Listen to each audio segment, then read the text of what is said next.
কুড়িগ্রামের নারায়ণপুর ইউনিয়নের পদ্মাচর গ্রামে ৮ বছরের শিশুকে ধর্ষণ করতে গিয়ে ধরা পড়েন তিনি। তার বয়স প্রায় ৫০-এর কাছাকাছি হবে। তিনি মুরব্বী হলেও এরকম কাজ করতে তার মনে কোনো বাধা ছিল না। এই ঘটনাটি ঘটে ঈদের আগের দিন। তার দোকানে মেয়েটি ডিম কেনার জন্য গিয়েছিল। সে ওই সময় সুযোগ পেয়ে ধর্ষণ করেন ৮ বছরের শিশুটিকে। তার উপযুক্ত বিচার দিতে চেয়েছেন গ্রামের মহতো মুরব্বীগণরা।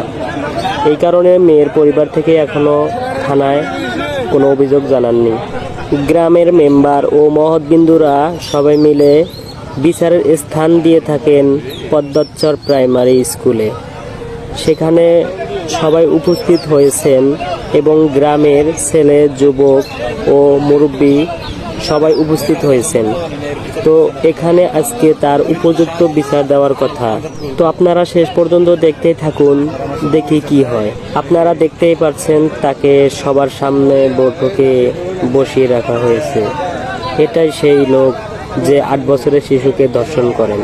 সে নিজের মুখে স্বীকার করেন সে ধর্ষণ করতে চেয়েছিল।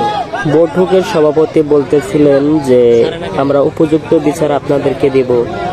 তা পাবলিক মনোযোগ দিয়ে শুনতেছিল।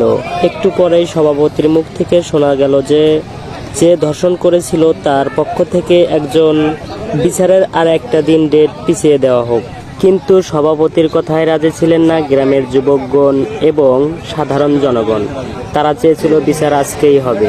সাথে সাথেই আন্দোলন শুরু করেন মেয়েটির পরিবারের ভাই ও আত্মীয় স্বজন এবং গ্রামের জনগণ।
এভাবেই সবাই ছোটেন যে ধর্ষণ করেছিল তার বাসায়, তার দোকান এবং তার বাড়ি ভাঙচুর করতে। কিন্তু কিছুক্ষণ পর আবারও শোনা যায় বিচার নাকি দেবে এখনই। এটা শুনেই সবাই আবার চলে আসেন বৈঠকে।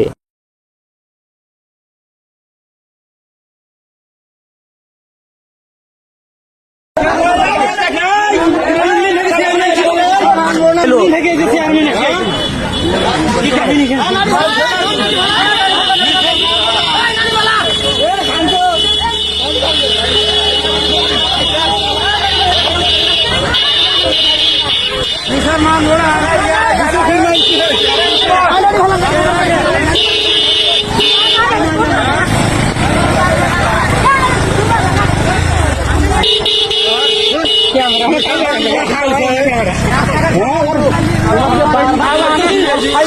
আর বর যায়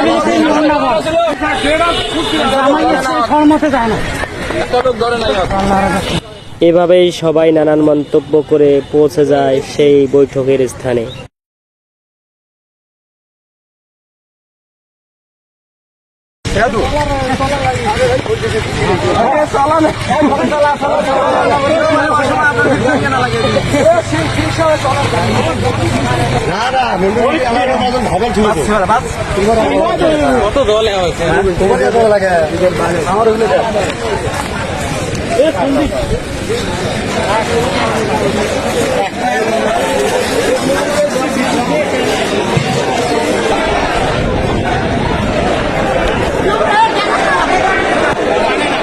আবারও উপযুক্ত বিচার দেওয়ার কথা বলে সবাইকে ফিরে নিয়ে আসলেও বিচার দিতে পারলেন না গ্রামের মাতাব্বর এবং দেওয়ানিরা। তারপর এভাবেই চলে যায় সবাই যার যার বাসায়।